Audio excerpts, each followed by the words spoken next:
All of you are probably wondering how you can make a thumbnail without using Photoshop, and it's a simple Minecraft thumbnail but looks very, very detailed.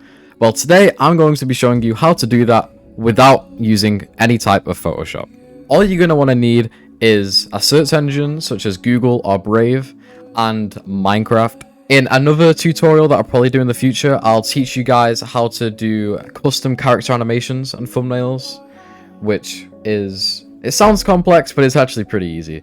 But for this tutorial, we're just going to be using a website by the name of Photopea. Photopea, I'll put the link down in the description for you guys, but it's just free Photoshop and has most of the features. So first, we're just going to make a simple thumbnail. So all we're going to need is Minecraft. You are going to need replay mod for this as well. But I'm not actually going to launch Minecraft because from the last tutorial that I did with Photoshop, I already have a screenshot. So I'm going to click on new project. The width is going to be 1920 and the height is going to be 1080, if I can spell. The DPI is going to be 300 again. I was going to click on create.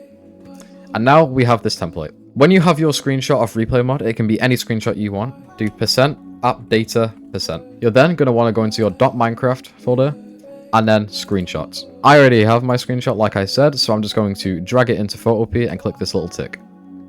Now we have our screenshot. In the last episode, I did tell you to use magnetic lasso tool, as it is a lot more simpler in my opinion. And it is, so I'm going to use magnetic lasso tool because in the last one I used polygon and it wasn't very accurate. So I'll see you when I've cut out my character.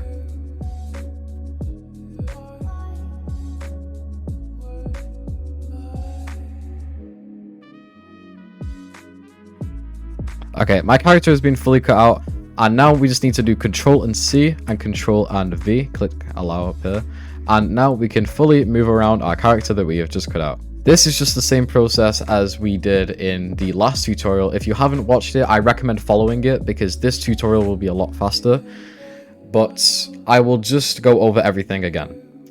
In the description below, I put a link to a GFX pack called Trippus GFX pack. And I'm going to be using this in this tutorial as well because it works the exact same. Once you have downloaded the thumbnail GFX pack, you can just drag it into this top bar here. And now you can switch between the two projects. We're going to zoom out in this project.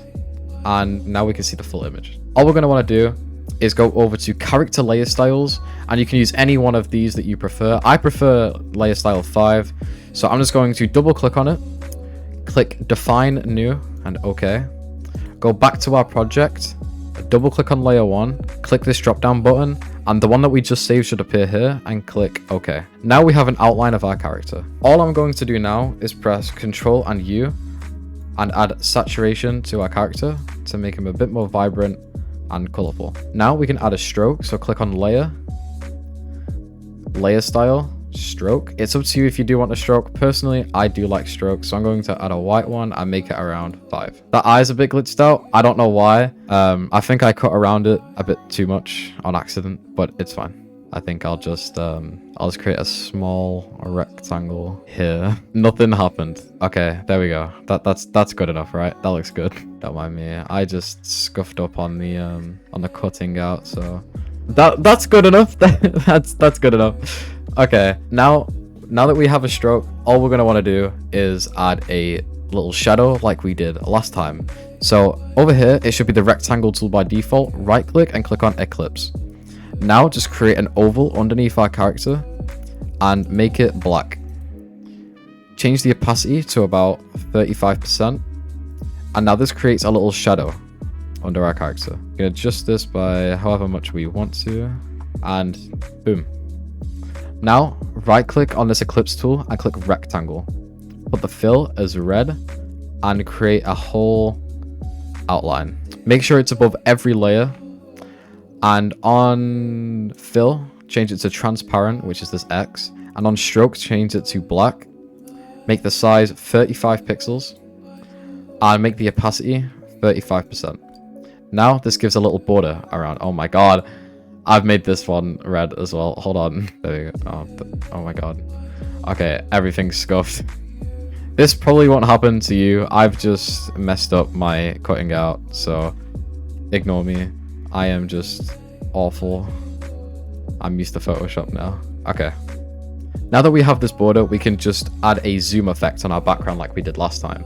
So click on your image, which is your background. Click on filter, blur, radial blur, and zoom.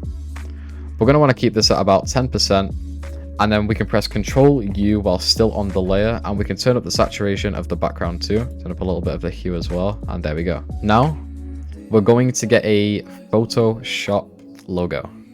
And we can just get any Photoshop logo. I'm probably going to get the same as I used last time. No, it was this one, Okay, so we can just go here and copy the image and then paste it.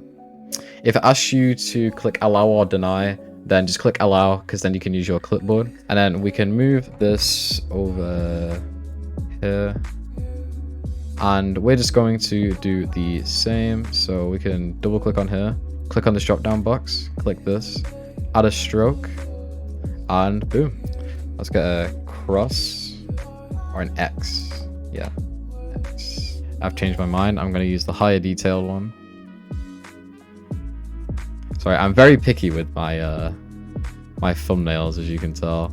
But it's completely up to you guys what you want to do with it, obviously. So I'm just going to hit the drop down box, add a stroke, and there we go. Let me add a little text actually, because I forgot that I added tutorial in the last one. This can be any font you want, so I'm just going to type in Minecraft. Layer style, I'll get 11, there we go.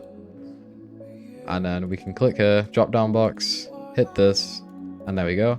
And then we can do Control Alt C and freely move it around again. And I think this is going to be our finished result. I hope you guys enjoyed the video. All the links will be down in the description below for Replay Mod, Photopea, and my GFX pack that I used. If you also want to join my Discord server to ask for any help or support, you can. The link will be down in the description. And go and follow my Twitch account, because I do stream on Twitch. Oh yeah, and last little thing, to save, click on File, Export as, PNG, Save, and then you can call it whatever you want. I'll just call it Tutorial for Photopea. Goodbye.